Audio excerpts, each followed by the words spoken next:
안녕하세요. 웅덩이 매매법 레버리지 ETF 장기 투자자 디벨로몽입니다. 오늘도 계좌 먼저 공개하고 시작합니다. 왼쪽의 미국 직투 계좌는 1억 2,200만 원 수익 중이며 오른쪽의 ISA 계좌는 430만 원 손실 중입니다. 여기에 두 번째 계좌는 다시 양전하였고 환차액으로 추가 수익을 보고 있습니다. 마지막으로 비트코인은 4,200만 원 수익 중으로 현재 기준 총 2억 수익으로 다시 올라왔습니다. 자, 먼저 KB증권의 보고서 중 과거 사례를 너무 잘 분석한 보고서가 있어서 이 부분 여러분들께 공유드리려고 합니다. 과거 지금과 매우 유사한 2018년 미중 무역 전쟁 때 데이터입니다. 2018년 1월부터 시작되며 슬슬 이때부터 높은 변동성을 보여주기 시작합니다. 지금처럼 전 세계 대상으로 철강과 알루미늄 관세를 부과하기도 했고 중국에게만 추가 관세를 부과하기도 했죠. 여기서 지금처럼 급락이 나오던 시기가 있고 지금처럼 마이너스 20%까지 빠졌던 시기가 바로 데이터 중간에 노란 표시로 보이실 겁니다. 이때도 지금처럼 급락했고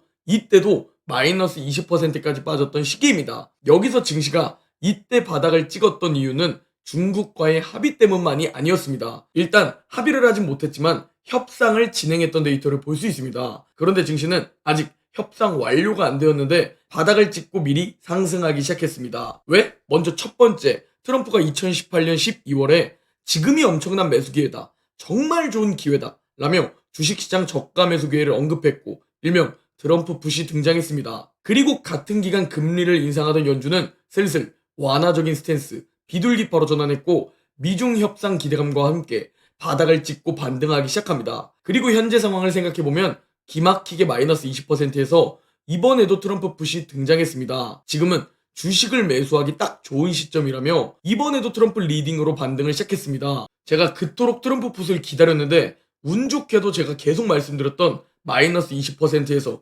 마이너스 25% 사이에서 트럼프 풋이 나왔습니다. 그리고 저와 멤버십 분들은 이미 기회를 잡았고 마지막 기회를 또 잡고 있습니다. 자, 그렇다면 이번엔 연준 풋을 한번 살펴볼까요? 올해 급락 사태로 이거래일 동안 마이너스 10% 이상 급락했었던 미국 증시입니다. 과거 이렇게 급락했던 시기는 1987년 블랙먼데이, 2008년 리먼 브라더스, 2020년 코로나 이렇게 딱 3번뿐입니다. 그리고 이 시기의 찐 반등 요인은 뭐였냐? 네, 바로 연준의 유동성 공급, 즉 연준 풋이 찐 반등 요인이었다는 겁니다. 특히 적당한 완화 정책이 아니라 시장의 예상보다도 훨씬 더 큰 완화 정책이 나왔을 때 그때 찐 반등을 보였다는 데이터들이 있습니다. 먼저 1987년 역시 진짜 역대급 급락을 보여주었는데 연준이 유동성 공급이 준비되었다며 실제로 0.5% 금리 인하를 단행합니다. 그리고 급락을 멈추고 이때부터 다시 서서히 상승하기 시작했죠. 그리고 2008년 리먼 브라더스 금융위기 역시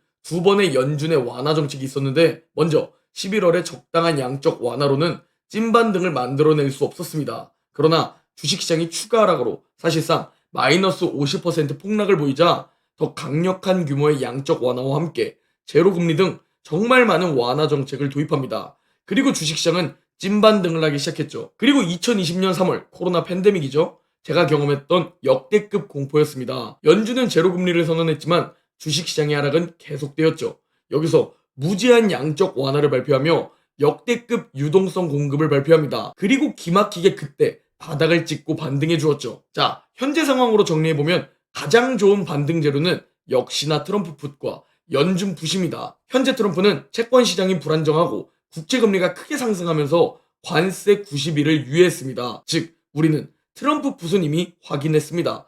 트럼프는 역시 미국을 망하게 하는 게 아닙니다. 미국이 망할 것 같으면 언제든지 스탠스를 변화하고 개입할 의지가 있다는 것을 보여준 것이죠. 그리고 다음은 연준입니다. 최근 콜린스 연은 총재의 발언을 보면 최근 시장이 혼란을 보이면서 아직까지는 시장이 정상 작동을 하고 있지만 만약 문제가 발생한다면 연준은 언제든지 금융시장을 도울 도구들이 있고 준비가 되어 있다고 발언한 겁니다. 즉 지금은 불확실성이지만 실제로 관세로 인한 위기가 찾아온다면 트럼프와 연준 모두 개입하게 될 겁니다. 그러니 우리는 이 사실을 미리 공부하고 트럼프 풋이 나왔을 때 추가로 웅주 분할 매수를 했어야 합니다. 다만 몰빵 매수를 하면 안 되는 이유가 뭐냐? 네, 트럼프는 2018년에도 관세 90일 유예를 해놓고 그 이후 다시 관세 불확실성을 불어넣은 전적이 있기 때문입니다. 그럼에도 불구하고 또 웅주 분할 매수를 해야 하는 이유는 뭐냐면 지속적으로 강조드렸지만 2022년 하락장 전고점과 2020년부터 시작된 상승 주세 하단 지지선 그리고 200주 이평선까지 차트적으로도 매우 강력한 지지 구간이라 여기선 매수 비중을 높여야 한다며 저와 극소수 웅줌러분들은 매수 비중을 높였죠. 그렇게 3월에 첫 번째로 반등을 줄 것 같았던 시기에 매수 비중을 한 번 높였었고 현 기준 최저점에서 매수 비중을 한 번 더 높였었습니다. 우리는 지금 이렇게 기회를 잡고 있고 멤버십 텔레그램에서는 실시간으로 모든 것을 공유드리고 있습니다. 멤버십 회원분이신 롤님의 댓글입니다. 정확한 현금 비중과 매수 금액을 알려주셔서 너무 편하다는 댓글이며 하락장이지만 따라하다 보니 벌써 양전했다는 댓글입니다. 만약 여러분들 중 나도 이렇게 자산을 불리고 싶다면 고정 댓글 확인 부탁드립니다. 제가 항상 강조드렸죠? 웅덩이를 기회로 활용하면 남들보다 훨씬 빠르게 계좌가 양전하고 남들보다 훨씬 크게 수익이 증가한다고 말이죠. 이를 실천하는 자와 말만 하는 자로 나뉩니다. 자, 이제 마지막 기회를 잡기 위해 우리가 현 시점에서 나올 수 있는 현실적인 최악의 상황은 뭘까? 이 부분을 공부해 봐야 합니다. 현 시점, 제가 생각하는 현실적인 최악의 시나리오는 2년 동안 횡보, 박스권을 보이는 겁니다. 그런데 솔직히 2년 동안은 아닐 거라 봅니다. 왜냐면 내년 11월엔 중간선거가 있기 때문에 트럼프 입장에서 생각해보면 적어도 내년 1월부터는 주식시장이 폭등을 해주고 신고가를 찍어주어야 중간선거에서 승리할 확률이 높아집니다. 그걸 아는 트럼프가 2년 동안 횡보하게 냅둘까? 라는 생각입니다. 이미 2019년에 중간선거 대패를 한 경험이 있기 때문에 올해 일찍 바이든 탓으로 돌리며 하락시키고 내년부터는 상승시켜버리지 않을까? 라는 것이 제 개인적인 의견입니다. 그래서 올해가 일생일대의 기회다 라고 바라보고 있고 저 역시 그렇게 행동하고 있습니다. 자, 그렇다면 올해 또는 내년까지 만약 횡보장을 보여준다면 계좌가 상승했다가 또 마이너스로 빠지고 또 상승했다가 마이너스로 빠지고 이러니까 지루하고 지쳐서 떨어져 나가야 할까요? 아닙니다. 박스권, 횡보장은 수량을 늘릴 수 있는 최고의 시기입니다. 지칠 수 있겠지만 오히려 좋다는 마인드를 꼭 가지셔야 합니다. 자, 예를 들어서 설명드리겠습니다. 누군가는 이번 웅덩이에서 분명히 300만 원을 투자할 겁니다. 그리고 또 다른 누군가는 2억을 투자하겠죠. 300만 원을 넣는 투자자는 전고점을 회복해서 신고가를 찍어 수익률 50%를 찍어도 150만 원만 벌게 됩니다. 사실상 용돈벌이라고 봐야겠죠. 그러나 2억을 투자한 사람은 5%의 수익률만 보더라도 무려 1000만 원 수익을 얻게 되며 똑같은 50% 수익률을 찍게 되면 1억의 수익을 얻게 됩니다.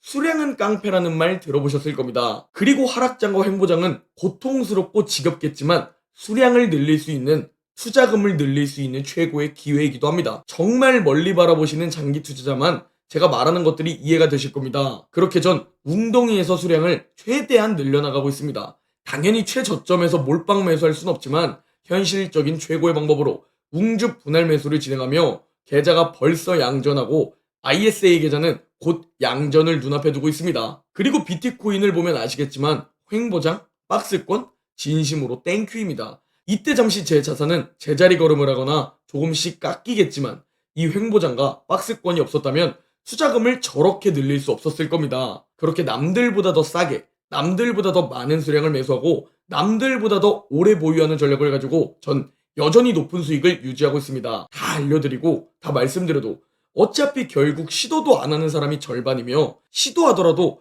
포기하는 사람이 절반입니다. 그래서 1000명 중 단 1명만 살아남는 겁니다. 끈기도 필요하고 올바른 방법도 필요합니다. 그러나 여러분 자신만 통제하면 인생이 바뀔 수도 있는 겁니다. 시도해보고 나 자신만 통제하면 됩니다. 마치 다이어트라고 생각하시면 되죠. 올바른 방법을 가지고 끈기 있게 나를 통제하고 지속하는 겁니다. 그러나 다이어트처럼 어차피 대다수들은 실패하게 됩니다. 그렇다면 한 번 사는 인생 맨날 실패하고 껄무새 할 건가요? 아니면 한번 달라져 볼 건가요? 오늘 영상은 여기까지입니다. 제 영상이 도움이 되셨다면 구독, 좋아요, 댓글, 알림 설정 부탁드립니다. 그럼 내일 영상에서 뵙겠습니다.